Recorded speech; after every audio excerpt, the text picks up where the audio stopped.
JewishHistory.org presents Rabbi Berel Wein's 5,000 Years of Jewish History. One video clip at a time.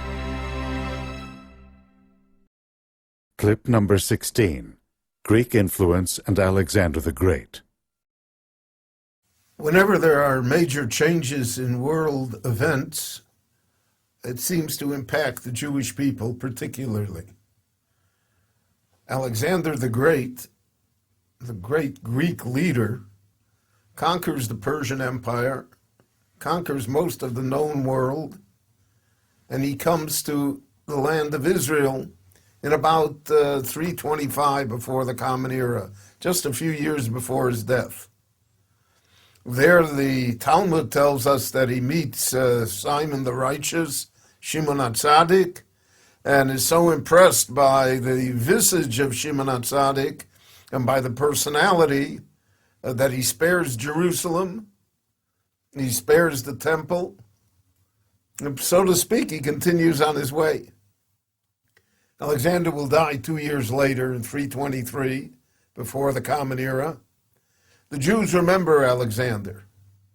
They made a commitment to him that all of the firstborn male children born during that year would be named Alexander.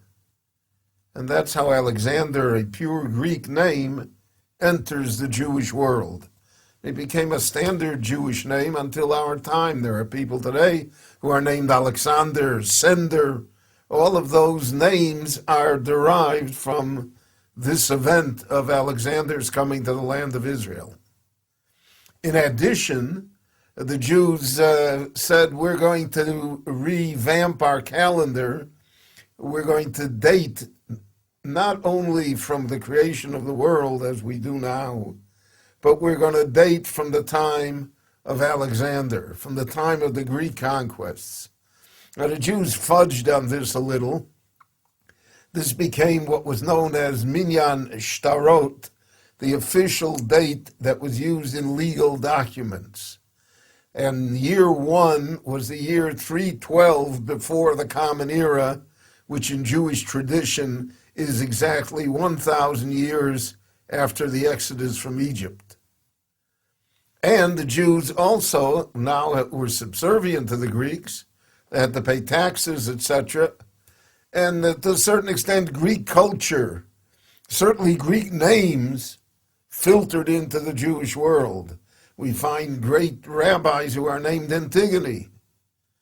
And Greek became almost an accepted language. In the Mishnah, we find very many Greek words, vocabulary. For instance, the word afikoman, which in Greek means dessert, enters Jewish life and is part of the Seder services on Passover night throughout the Jewish world for the past 1,800, 2,500 years. And many Greek words enter Jewish culture, enter Jewish society, and the Jews will now have to contend not only with the physical domination of the Greeks, but also with the cultural identity that they have to attempt to restore to themselves. Alexander dies. He leaves no successor, so there is a contest for succession. In the southern kingdom, which included Egypt and North Africa, Ptolemy, one of his great generals, becomes the emperor. In the northern kingdom, which included Syria, Turkey, Anatolia, well, there Seleucus becomes the emperor. Both of them were generals under Alexander the Great. Now they compete with each other. Now guess, my friends, which little country is lodged between the Southern Empire and between the Northern Empire. Naturally, it's the land of Israel, the kingdom of Judah, and therefore the Jews have to choose, so to speak, between Seleucus in the north and between Ptolemy in the south. The Jews always favored the Egyptian Empire, always favored the Ptolemaic Empire. But the northern kingdom always attempted to conquer Israel, as use it as a buffer and as a base against the Ptolemaic Empire in the south. And this, my friends, brings us pretty much to the story of Hanukkah, a story which I'm going to share with you on the next segment of this series. Thanks again for watching.